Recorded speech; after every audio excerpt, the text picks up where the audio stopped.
मोहन माझी सरकार पंचायत राज हत्याकारी सरकार आम दृढ़ जवाब देवु। समग्र राज्य में आज निर्वाचित प्रतिनिधि कंठरोध करने ये सरकार जो अपचेषा करुच्ची विजु जनता दल आज राजनीति आंदोलन आहरी व्यापक हम।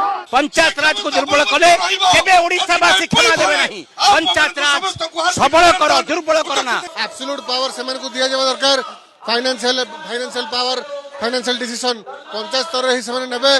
तेणु या विजु जनता दल घोर विरोध कर। पूर्वतन मुख्यमंत्री श्रीजुक्त नवीन पट्टनायक महोदय गोटे योजना करते ग्रामांचल विकास 50 लाख टका नहीं आम ओडिशा नवीन ओडिशा। बीजेपी सरकार कौन कर तार ना चेंज कर 50 लाख को 7 लाख कर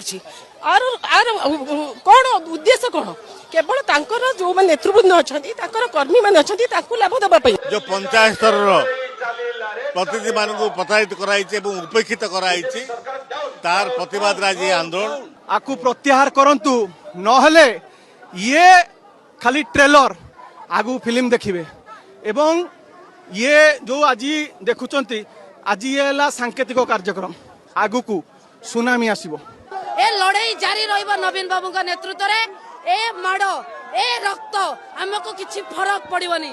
आगामी समय आम लड़ाई जारी रखिबू। पंचायत जो उन्नति हो ग्रामांचल जो उन्नति हो देश उन्नति करिवो।